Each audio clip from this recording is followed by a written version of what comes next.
Hello tractor লাভাররা, কেমন আছেন আপনারা? আশা করি সবাই ভালো আছেন। আজকে চলে আসলাম আমি আপনাদের সামনে একটা ট্র্যাক্টরের ভিডিও নিয়ে, যেটি হচ্ছে আমি আজকে ছোট ছোট শাকের জমি চাষ করতে এসেছি। আর চাষ করতে আসার পরে আমি যা বিপদে পড়লাম তো আপনারা দেখতেই পাচ্ছেন। গাইজ, বিশ্বাস করেন, এতটা ধুলা হবে আমি জীবনে ভাবতে পারিনি। তো যেহেতু আমি চলে আসছি, আমাকে তো চাষ করতে হবে, চাষ করার জন্যই আমি এসেছি। তো আমি জমির মালিকের কাছ থেকে একটা কাপড় চেয়ে নিলাম, তারপরে নাকে মুখে আমি বন্ধ করে নিয়েছি। এখন আমি চাষ করতে শুরু করেছি, কিন্তু এত ধুলা হবে আমি আগে ভাবতে পারিনি।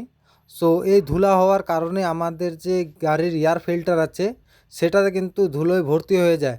তো তোমরা এয়ার ফিল্টার সবসময় সাফ করতে থাকবে, তোমরা পরিষ্কার করতে থাকবে। জন ডিয়ার 5050D 4 হুইলার গাড়ি, এই গাড়ি দিয়ে চাষের পারফরমেন্স আপনাদেরকে কেমন লাগছে আপনারা কমেন্ট করে জানাবেন, এবং এই গাড়ি কার কার আছে কমেন্টে জানাবেন। আমার অনেক ফলোয়ার্স আমাকে জিজ্ঞাসা করে যে দাদা, আমি এই গাড়িটা কিনতে চাচ্ছি, এই গাড়িটা কিনলে কেমন হবে, লাভ হবে না লস হবে, কেমন হবে দাদা গাড়িটা কেমন আছে। তো আমি তাদেরকে একটাই কথা বলবো যে দেখো ভাই, যে মানুষ যেই গাড়িটা ইউজ করে তার কাছে সেই গাড়িটাই ভালো। তো আমি ওভারঅল যেটা চেক করে জানতে পেরেছি যে এই গাড়ি কিন্তু অ্যাকচুয়ালি ভালো গাড়ি, খারাপ বলা যাবে না। তো তোমরা নিঃসন্দেহে নিতে পারো। এবার অনেকে জিজ্ঞাসা করো যে দাদা তেলের মাইলেজটা কেমন।